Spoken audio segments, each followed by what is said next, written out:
কি মনে করছেন আর্মির হাতে রাইফেল, আর্মির হাতে স্টেন গান, পুলিশের হাতে স্টেন গান, পুলিশের হাতে রাইফেল, তারপরও স্বৈরাচারকে রান্দা ভাত তুইয়া পালায়া দেওয়া লাগলো। এটা কোনো মুসলমানের দ্বারা হয় নাই, এটা হইছে কেবলমাত্র আল্লাহর উসিলায়। জোরে বলেন কথা ঠিক কি না? আমরাও গত বছর এই আগস্ট মাসের 1 তারিখও আমরা চিন্তা করিনি যে এই হবে। এটা হচ্ছে ইমানের বহল। মেয়েটা বলতেছে হোসেন কি 3টা প্রশ্ন করবে আমি জানি না, কিন্তু আমার ইমান বলতেছে আমি না পারলেও কে পারাবে। আরো জোরে বলেন কে পারাবে?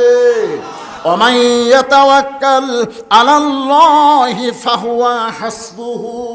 আল্লাহর প্রতি যখন কোনো বান্দা তাওয়াক্কুল করবে, আল্লাহ বলে আমি তোমার জন্য যথেষ্ট হয়ে যাব।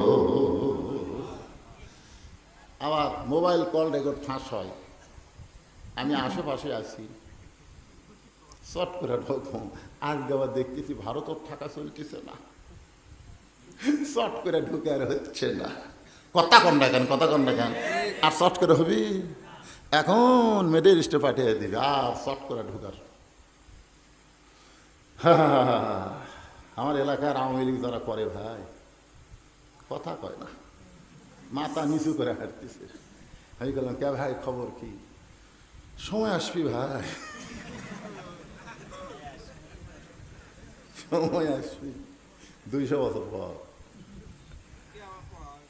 কারণ আমাদের ছেলেরা জেগে গেছে, মুক্তিযুদ্ধের নামে যে ভুয়া মুক্তিযোদ্ধা 54,000 বাড়াছে, জনগণ বুঝতে পারছে আসলে শেখ মুজিবুর রহমান যুদ্ধে অংশগ্রহণ করে নাই, তিনি স্বাধীনতাও চাই নাই, পাকিস্তানে পালায় ছিল।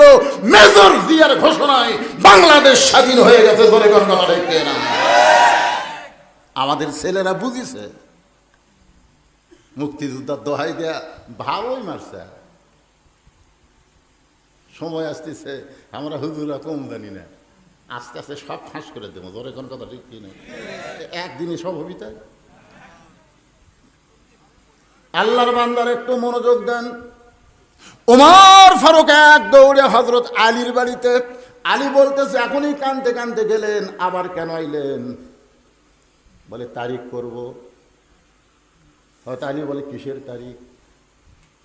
বলে বিয়ার তারিখ না, হোসেন যে 3টা প্রশ্ন করবে তার উত্তর দেওয়ার তারিখ। আলী বলতেছেন সেই প্রশ্ন আমি শুনি নাই, আপনিও জানেন না, সেই প্রশ্নটার উত্তর মেয়েটা কেমনে দিবে? উমর ফারুক বলতেছেন আলী রে, ইমানের বলে বলিয়ান হয়ে মানুষ যখন কথা বলে তখন মানুষ একলা থাকে না।